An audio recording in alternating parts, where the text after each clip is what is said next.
Salut les Wargamers. Aujourd'hui, petite minute hobby spéciale Halloween, et on avait envie avec Eltian de vous parler de 3 créatures des univers de Warhammer qui vont vous glacer le sang.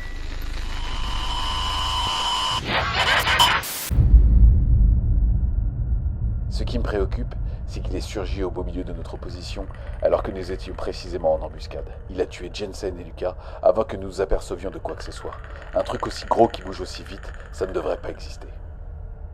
On va donc ici parler du Lictor, qui est une évolution hautement spécialisée du guerrier tyrannide, adapté au rôle d'éclaireur des flottes ruches. Ils cherchent constamment des poches de résistance à éliminer et des formes de vie indigènes à absorber. Ils sont capables de se mouvoir rapidement et silencieusement dans n'importe quel type de terrain. Camouflés par les propriétés uniques de leur carapace qui les rendent pratiquement invisibles à l'œil nu, les Lictors peuvent rester cachés pendant des jours, immobiles et indétectables par leurs futures victimes.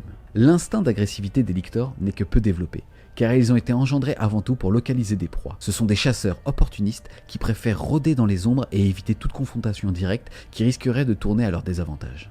Un Lictor élimine le plus souvent ses proies lorsqu'elles sont isolées de leurs camarades, restant parfois cachées pendant des jours avant de reprendre sa traque. Les Lictors n'en demeurent pas moins brutalement efficaces et disposent d'un bio-arsenal conséquent incluant des serres capables de percer l'acier, des crochets barbelés ainsi que des tentacules sensitives. Ceux-ci se terminent par des pointes osseuses à même de traverser le crâne d'un ennemi avec la même facilité que de sortir ses yeux de ses orbites. Les Lictors trépanent leurs victimes pour dévorer leur cerveau et absorber leurs souvenirs. Ainsi, un ennemi mort est une mine de renseignements plus précieuse qu'un ennemi vivant, car il trahira involontairement ses camarades en révélant des faiblesses prêtes à être exploitées. Mais leur objectif final est bien plus sinistre que le simple massacre. Ils émettent en effet des phéromones qui attirent les autres tyrannides. Plus importante est la concentration des proies, plus forte est la réponse et plus irrésistible est l'appel. Tuer un Lictor n'est donc pas une garantie de sécurité, car la simple présence de la créature a le plus souvent suffi à renseigner la flotte ruche sur la localisation de ses proies. Leur temps est alors compté. Il y a bien longtemps, à la naissance du monde, d'énormes monstres hantaient les plaines et les montagnes. Mais peu étaient aussi dangereux et craints que le Terrorghest, véritable machine à tuer volante qui s'abattait silencieusement sur leurs proies pour les priver de leur sang. Aucune créature vivante n'était assez courageuse ou assez folle pour essayer de les combattre, jusqu'à l'arrivée des enfants de Sigmar. Ces héros, protégés par des armures d'or et maîtrisant les éclairs, ont fini par venir à bout de ce monstre sans âme. Et après de lourdes pertes et de nombreuses croisades, le dernier Terrorghest s'abatta sans vie. Mais ce n'était pas la fin de leur histoire, non, loin de là. Ce furent leurs cadavres que les premiers praticiens de la nécromancie découvrirent et ressusciteront, redonnant naissance au Terrorghest. Les crocs et les griffes de ces monstres sont immenses et peuvent facilement venir à bout d'une armure. De plus, leur cri est une arme puissante, car il glace le sang du plus brave des soldats. Et plus la créature est proche, plus le son est puissant. Il est même capable de faire exploser les crânes sous la pression de l'air. Ceux qui arrivent à survivre ne peuvent oublier ce cri. Et ils garderont cette peur viscérale jusqu'à leur dernier souffle. Même si un Terrorghest est abattu, le danger qu'il représente n'est pas fini.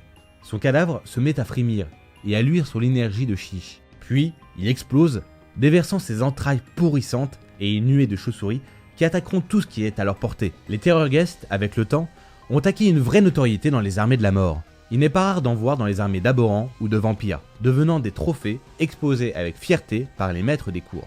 Les Terrorghests avancent aux côtés des armées de squelettes et de zombies, parcourant les cieux embrumés et sombres de la nuit, pour plonger sur une proie pouvant venir à bout d'une vingtaine d'hommes ou d'une créature même plus grosse qu'elle.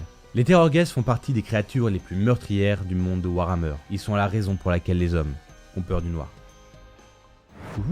Je vais maintenant vous parler d'une figurine qui a fasciné mon enfance, à savoir les dépeceurs Necrons. Certains Necrons sont frappés d'une malédiction encore plus odieuse que la folie des Destroyers. La nature de cette malédiction est peu comprise, même par les plus sages des cryptèques. Mais ses résultats sont indéniables. Une victime de la malédiction du dépeceur subit une lente et douloureuse érosion de sa santé mentale. Cette folie se manifeste d'abord par une volonté de tuer qui peut amener un Necron à ignorer les ordres de cesser le feu, ou de maintenir une position. Si cette envie de tuer est commune aux Destroyers, le but ultime est tout à fait différent. Les Destroyers existent pour l'acte de tuer lui-même. Exterminer la vie est à la fois un moyen et une fin. Les dépeceurs, eux, tuent pour assouvir une faim contre nature de chair et de sang.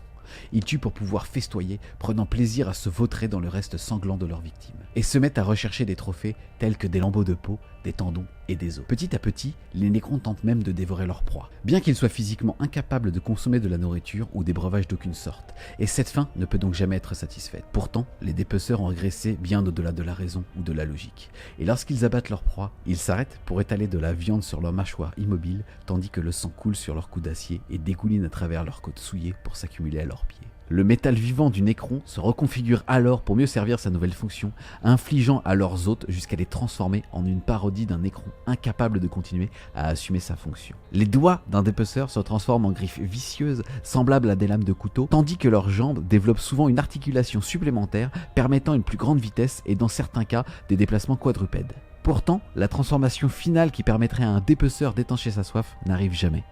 De nombreux cryptèques croient que les dépeceurs habitent une réalité alternative qui leur est propre, inaccessible aux autres Nécrons, dans laquelle ils font leur palais charnier et entassent les cadavres trahis dans la bataille. Les autres Nécrons redoutent et détestent les dépeceurs à cause du mal qu'ils propagent. Se suspecter d'être infectés sont bannis ou détruits avant qu'ils contaminent les autres Nécrons.